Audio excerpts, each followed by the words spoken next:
Boa tarde a todos, que Deus em sua infinita bondade nos ilumine, nos ampare, nos fortaleça, que luz se faça em nossos lares, que luz se faça em todos os lares da terra. Nós hoje trouxemos do livro que chama Aulas da Vida, que é um livro de psicografia de vários espíritos. A mensagem que trouxemos hoje é do espírito de Emmanuel, pela psicografia do Chico Xavier, que é o capítulo 26, que se chama Acima. Ele inicia com uma frase de Jesus que está no Evangelho de Lucas, que nos diz: ninguém que, tendo posto a mão no arado, olha para trás, é apto para o reino de Deus. E ele nos traz a mensagem: a fim de que nos promovamos a condição de obreiros mais eficientes na seara do Cristo, é forçoso observar a vida acima de nossas impressões superficiais.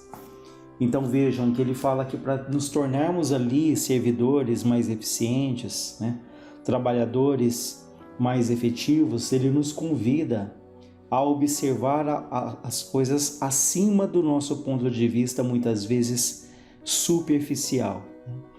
Esse é um ponto interessante, que temos perdido muitas vezes o senso de contemplação, o senso de observação, de sairmos da superficialidade e aprofundarmos mais naquilo que a vida nos apresenta.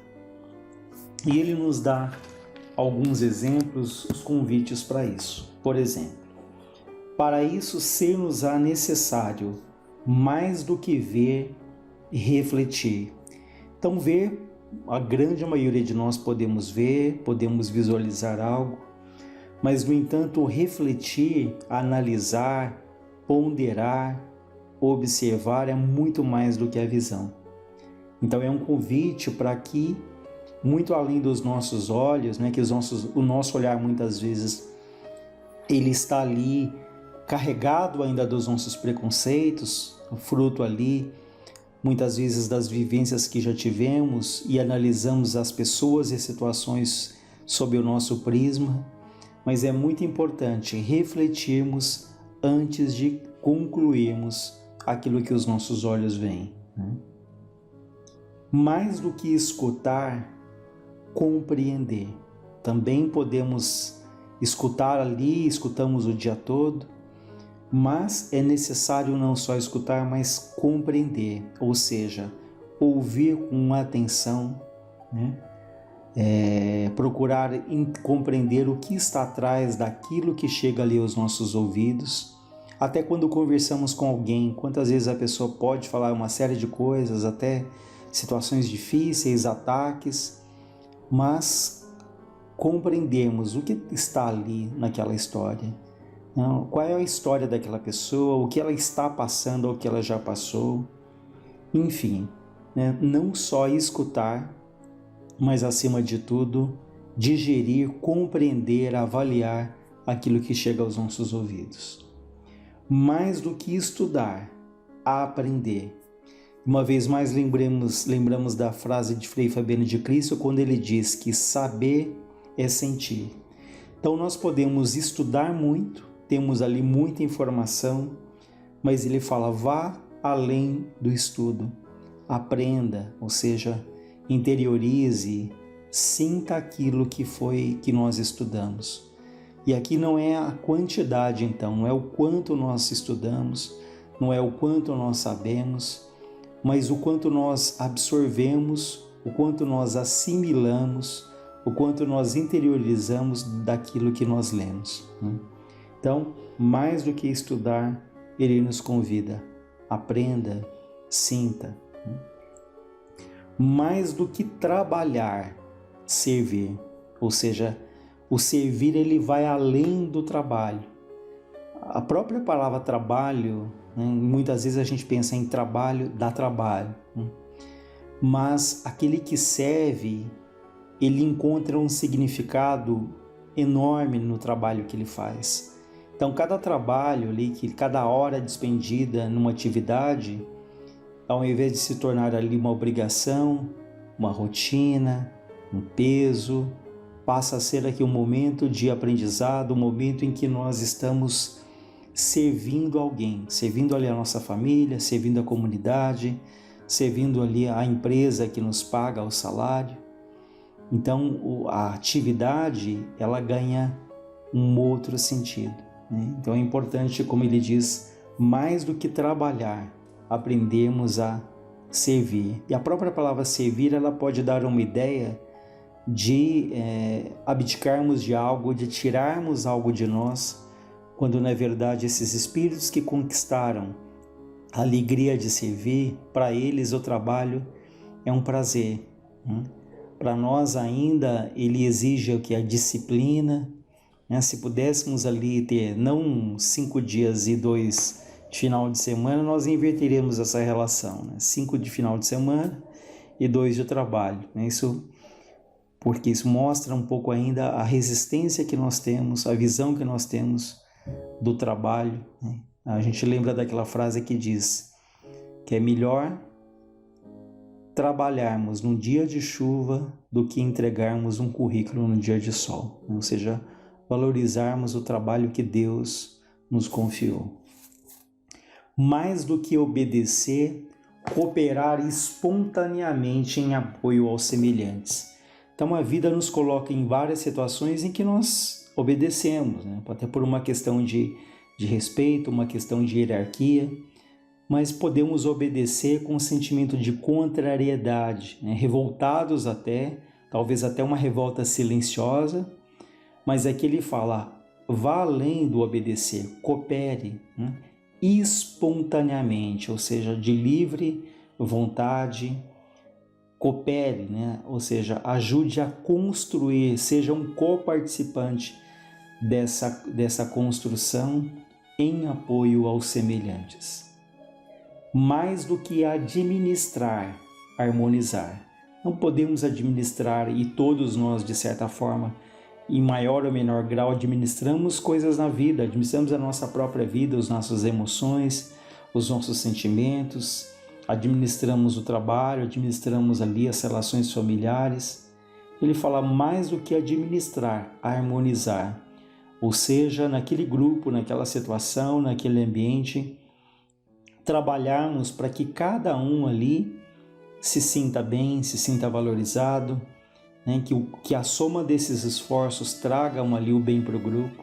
Então, mais do que administrar, harmonizar. E podemos pensar na harmonia dos nossos sentimentos, das nossas emoções, né? Para que nós procuremos esse equilíbrio que nos garantirá ali uma vida mais serena, né? Uma vida até mais produtiva, por que não?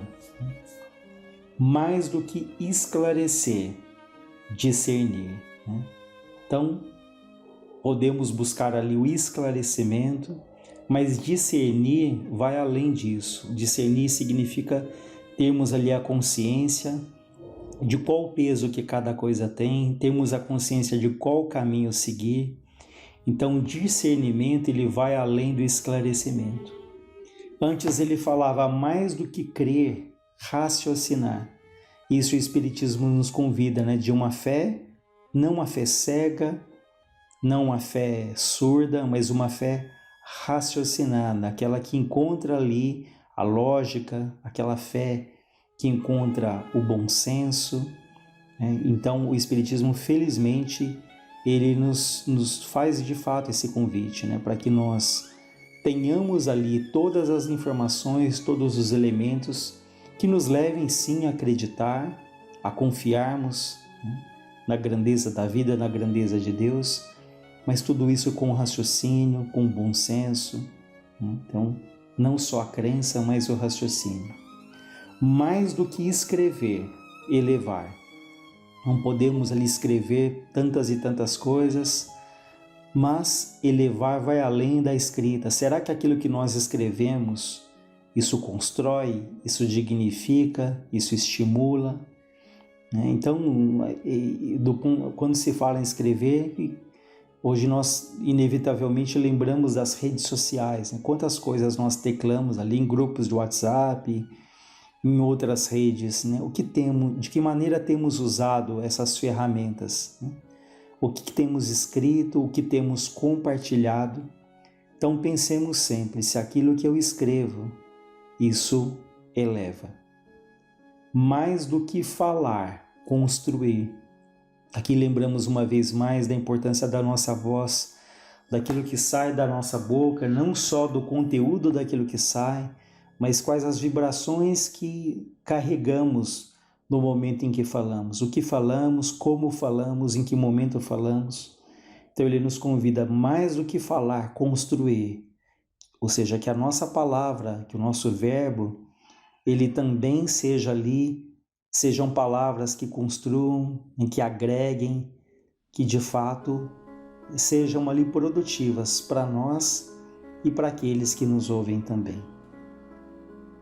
Mais do que comentar, melhorar. Então, comentários como gostamos de fazer comentários. Comentários sobretudo sobre a vida dos outros, críticas. Podemos até fazer comentários que nós não sabemos que eles não são benéficos, mas, no entanto, pela nossa vaidade, pelo nosso orgulho, nós queremos deixar ali cravada a nossa opinião. Então, eu preciso comentar, eu preciso falar, eu preciso que as pessoas saibam o que eu penso, mas ele diz, mais do que comentar, melhorar. Então, que os nossos comentários, eles melhorem, eles também agreguem. Mais do que saber, transmitir para o bem. Aqui uma vez mais lembramos também de Frei Fabiano de Cristo, quando ele fala da diferença de cultura e sabedoria. Que cultura é o acúmulo de conhecimentos, de informações, que cultura vem de fora para dentro, mas a sabedoria ela vem de dentro para fora. Então podemos ali ter conhecimento sobre determinados assuntos, mas mais do que saber, ele fala transmita, ou seja, compartilhe aquela informação que você tem, mas que isso seja, essa transmissão seja para o bem, para o crescimento ali do outro, para o nosso próprio crescimento, o crescimento de um grupo. Mais do que informar, educar.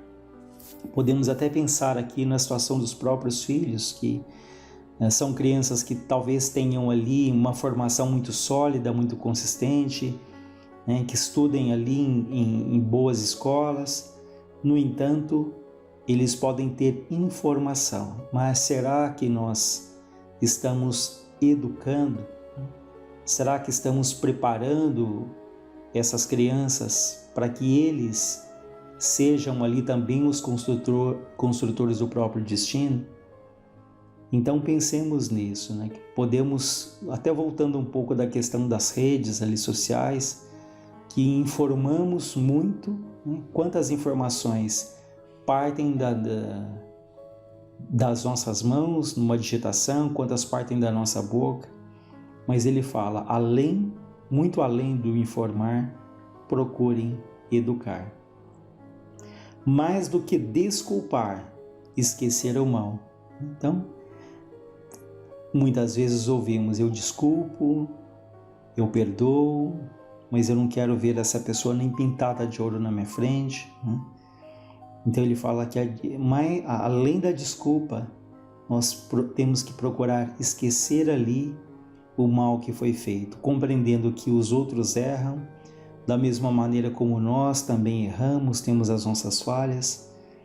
Então não exijamos uma perfeição do outro que ninguém tem, porque talvez aquilo que a pessoa fez naquele momento era o que ela sabia fazer, foi aquilo que ela aprendeu. Então é claro que não se justifica nenhuma atitude ali no erro, no mal, mas para o nosso próprio bem, para a nossa própria saúde física, emocional e espiritual, nós temos que pedir muito a Deus que nos ajude a esquecer qualquer mal que tenha sido feito. Mais uma vez reforçando, não quer dizer que sejamos coniventes com o erro, mas que nós não vamos alimentar sentimentos de mágoa, de rancor, de vingança que tanto mal fazem ali a nós mesmos.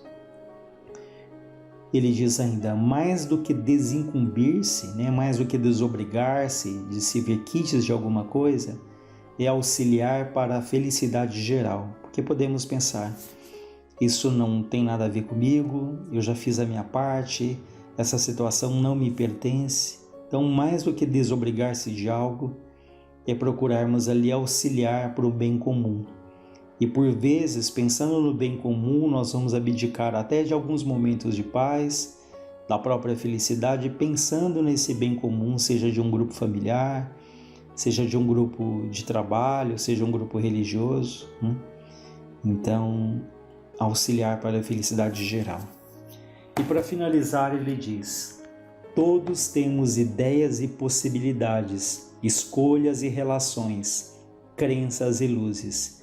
E se é muito importante guardar equilíbrio para desfrutar semelhantes bênçãos em nosso progresso de espíritos imortais, ante as leis de causa e efeito, é muito mais importante ainda saber o que estamos fazendo por elas e com elas. Em resumo, ele diz que todos nós temos ideias, escolhas, temos as nossas crenças, os nossos relacionamentos, mas mais importante do que aquilo que fazemos é como estamos fazendo. E aqui nós lembramos quando Vinícius, o Pedro de Camargo, ele fala, tem um texto que ele diz que não é a quantidade, mas é a qualidade daquilo que fazemos. Porque podemos ter ali uma vida de muita dedicação, de muito esforço, de muita disciplina. No entanto, podemos fazer tudo aquilo com sentimento de peso, com má vontade até, ou cobrando ali das pessoas a retribuição. Então ele diz, é muito importante analisarmos como ele nos convidou nesses pontos, além daquilo que a vida nos apresenta. Então essa reflexão, esse olhar mais cuidadoso, esse olhar mais de reflexão mesmo, para que nós possamos perceber o que vai além das coisas. Para finalizar, a gente poderia ver a primeira parte, só as palavras da primeira parte, depois só a segunda nós vamos ver a diferença. Na primeira, por exemplo, ver, escutar, estudar, trabalhar, obedecer, administrar, crer, esclarecer, escrever, falar, comentar, saber, informar, desculpar, desincumbir-se. Agora, uma visão mais profunda nos diria compreender, aprender, servir, cooperar, harmonizar, raciocinar, discernir, elevar, construir, melhorar, transmitir para o bem, educar, esquecer o mal, auxiliar para a felicidade geral. Então é um texto simples que, no entanto, nos leva aí a essas reflexões bastante importantes que Emmanuel nos traz. Uma boa tarde a todos nós.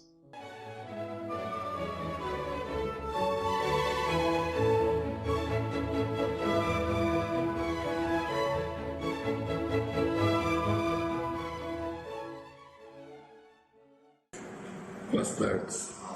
Dando início no nosso encontro de hoje, vamos elevando os pensamentos a Deus, a Jesus, dirigindo a prece que Ele nos ensinou. Pai nosso que estás nos céus, santificado seja o teu nome, venha a nós o teu reino, seja feita a tua vontade, assim na terra como nos céus. O pão nosso do corpo e da alma dai-nos hoje e sempre.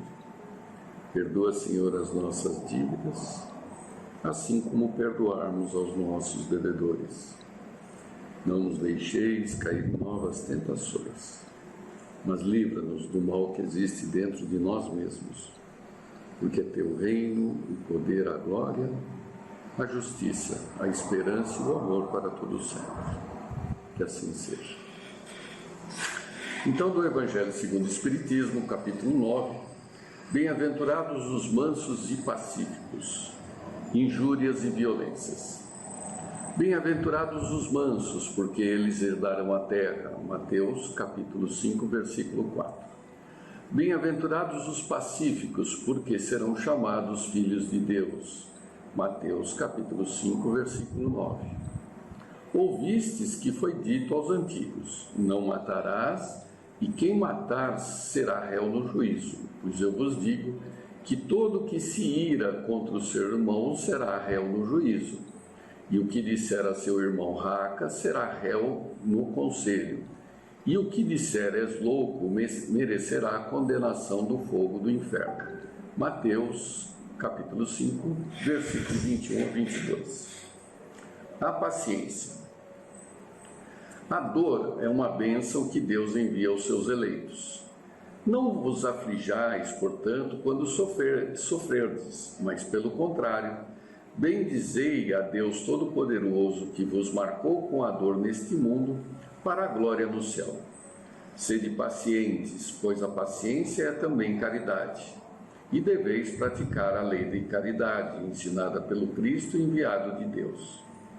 A caridade, que consiste em dar esmola aos pobres, é a mais fácil de todas. Mas há uma bem mais penosa e, consequentemente, bem mais meritória, que é a de perdoar os que Deus colocou em nosso caminho, para serem os instrumentos de nossos sofrimentos e submeterem à prova a nossa paciência. A vida é difícil, bem o sei, constituindo-se de 1000 bagatelas que são como alfinetadas e acabam por nos ferir.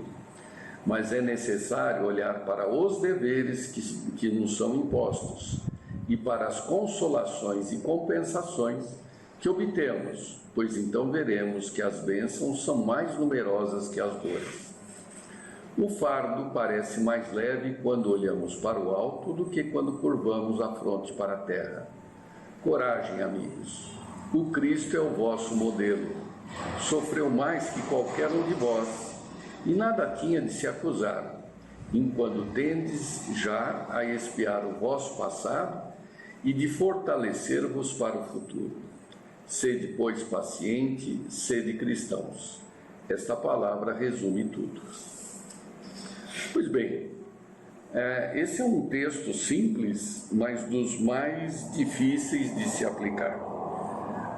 Primeiro porque quando Jesus coloca, no capítulo 5 de Mateus, dos 5 a 7, são as bem-aventuranças, Então, todo esse contexto está justamente na mansuetude, na calma, na paciência, São comportamentos a serem aprendidos. Ao longo das nossas encarnações, nós vamos tendo uma série de experiências e essas experiências nos induzem a um comportamento, Esse comportamento é o que nós chamamos dos pensamentos reflexos, é o que nós trazemos, é aquilo que nós aprendemos, é aquilo que nós somos. Por isso que numa ocorrência qualquer, a primeira reação é justamente aquela demonstrando o que nós somos. E essa demonstração geralmente é de irritabilidade, de cólera, de indignação, de reação, Se tomarmos as precauções de não reagirmos instantaneamente, passamos a perceber a influência da nossa consciência através dos espíritos que nos conduzem para a regeneração, nos levando a pensar 2 vezes, a meditar e não a reagir. E através dessa dialética, dessa reflexão é que nós vamos alterar o nosso comportamento. Existe uma frase aqui que ele coloca, se nós chamamos o outro de louco, falamos a palavra raca, o que é isso? Isso recebe o nome de anátema, Então, quando nós olhamos, esse cara é ridículo, ele é burro, ele é louco, ele é isso, ele é aquilo, na verdade nós estamos proferindo anátemas em relação ao comportamento do outro, que é tão reprovável quanto chamar de louco, e é o que fazemos o dia inteiro, Por quê? Porque as pessoas têm um comportamento distinto do nosso, ainda mais agora que nós achamos que estamos certos, porque estamos seguindo a doutrina espírita, exigimos dos outros um comportamento semelhante de forma instantânea. Isso traz uma reação precipitada, né? E uma exigência de comportamento do outro que nós até hoje não tivemos. É claro que isso se estende a toda a nossa volta, em todos os nossos meios, quer no individual, quer no coletivo, né? São formas das pessoas governarem, tomarem suas decisões, e isso vai gerando uma certa postura, né, de indignação e por vezes até revolta, né, sobre essa visão total. Acontece que muitas vezes até falamos, né, ou pensamos que Deus está vendo, como quem diz, eu não consigo fazer nada contra você agora, mas Deus fará porque Ele está vendo. É uma forma de terceirizar a nossa sensação de vingança, né? Mas não é assim que a coisa funciona, né? Como é que funciona, a gente ainda está descobrindo, né? Quando Ele pede a paciência, que é a ciência da paz, né? Então, podemos dizer, né, que o mal, existem basicamente duas formas de males: aqueles que nós praticamos e aqueles que nós recebemos. Aquele que nós praticamos não existe, porque nós não fazemos mal a ninguém, né? Ainda mais agora que a gente sabe que é o certo, nós não praticamos o mal. Agora, via de regra, quase que 100% nós somos vítimas do mal, né? Então as pessoas, elas nos ofendem, nos injuriam, elas nos agridem. Então esse mal é um problema, porque eu não tenho como agir sobre ele, porque é do outro. Os meus eu já acabei, não faço mais mal a ninguém, né? Agora, como é que eu faço o outro parar de ser maldoso, né? E aí Santo Agostinho, né, que 4 séculos depois de Cristo, como filósofo, né, ele, nessa discussão toda sobre o mal, né, ele já naquela época, ele escreveu que o mal não existe. O que significa o mal não existe? Que o mal não foi criado por Deus, né? Que o mal, ele é permitido por Deus, mas não é nem criado, nem sofre a concordância de Deus sobre as coisas. O mal, na verdade, é a ausência do bem. Na frase, no livro Confissões, ele ainda coloca: procurei o que era maldade e não encontrei substância. O que significa não encontrei substância? Não existe o mal. O mal não existe. Ele é a ausência de alguma coisa. E ele continua: mas sim uma perversão da vontade desviada da substância suprema. A substância suprema aqui é o amor de Deus, né? Esse existe, esse tem existência. Agora a maldade não, né? A metáfora que usamos é justamente a da luz, né? A luz existe, né? A luz ela lá é branca, que se divide em vermelho, alaranjado, amarelo, verde, azul, anil e violeta. Essas são as cores que compõem a luz branca. Não há uma luz negra, né? Não há uma luz que tenha a força de enfrentar a luz branca. Tanto que a gente sempre comenta que é à noite, né? Quando aqui dentro de uma sala está iluminado e lá fora está escuro, se abrirmos a cortina, não entra um jato de luz negra, mas sai um jato de luz branca a iluminar a penumbra ou a escuridão, né? Então, a maldade, ela é a ausência do bem, né? Ela não tem vida própria. E se o outro, de alguma forma, ele está praticando algum mal, na verdade, ele tem que ser enxergado como alguém que desconhece alguma coisa, né? Que desconhece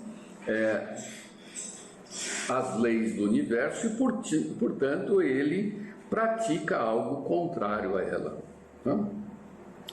Então, ilustrando ainda mais esse pensamento, né, nós vamos pegar aqui um texto, né, também do espírito Kelvin Van Dyne, do livro Entre Irmãos de Outra Terra, psicografado pelo Chico e o Valdo Vieira, quando eles estavam em viagem, né?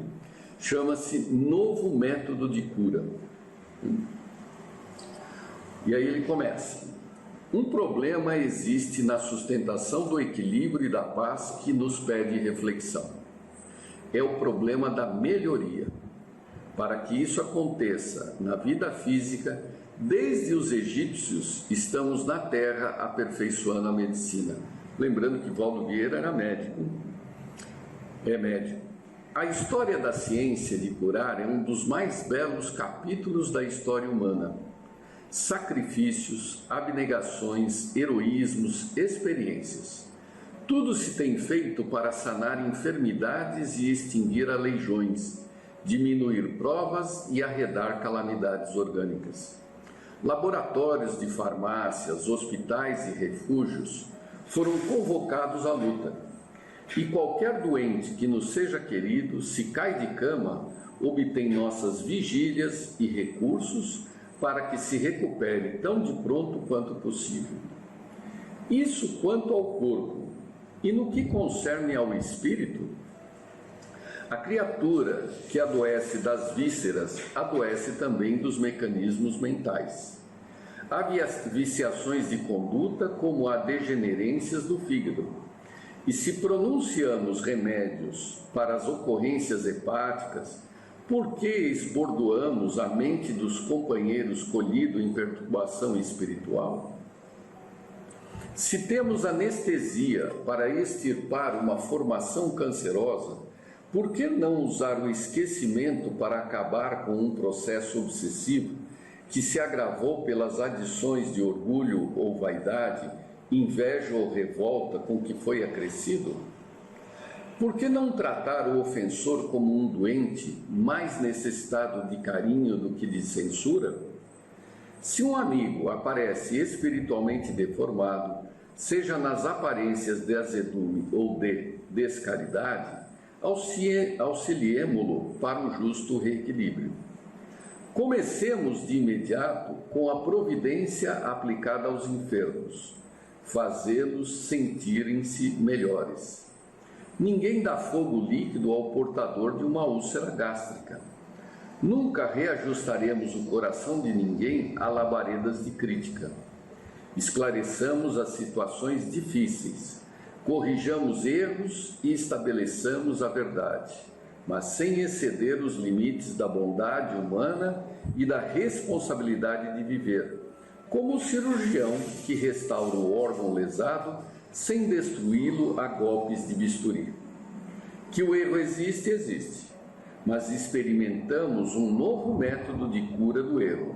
Façamos a criatura errada sentir-se melhor. Muito bem. É claro que muitas vezes a aplicabilidade disso, material, é remota, né? Como é que nós vamos fazer o agressor se sentir bem se muitas vezes nós não conseguimos nos aproximar dele e vice-versa? O antagonismo é tão difícil que a presença física gera alterações no próprio equilíbrio dele e nosso. Então, novamente vem o Evangelho a nos ensinar, né? Que tudo começa pela expressão mais natural nossa, que são os pensamentos. Por várias vezes já falamos que os pensamentos, eles exprimem quem nós somos, que na verdade existimos para pensar. Então, a nossa natureza, o nosso hálito, ele é expresso pelos pensamentos. E esses pensamentos refletem sobre o nosso próprio corpo e sobre o que está à nossa volta. E o pensamento mais nobre, que é o amor, né? Difícil ainda continuidade, ele começa a ser exercitado através da prece. Por isso que devemos orar pelos nossos inimigos, orar pelos nossos adversários, exalar pensamentos de equilíbrio sobre aqueles que nos geram e provocamos aversão. Buscar sempre no limite da nossa possibilidade,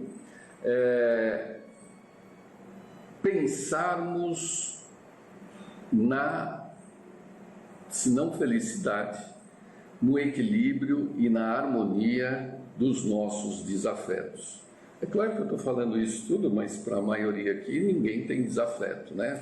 Nós só temos corações queridos. Mas se algum dia você tropeçar com alguém que venha a te provocar e despertar pensamentos que você já havia imaginado ter extirpado, essa é a receita. Orar pelos nossos adversários e pelos inimigos. E assim vamos nos candidatando a exercitar a mansuetude, né, a passividade e a paciência. Tudo bem? Prazer em revê-los e até a próxima oportunidade.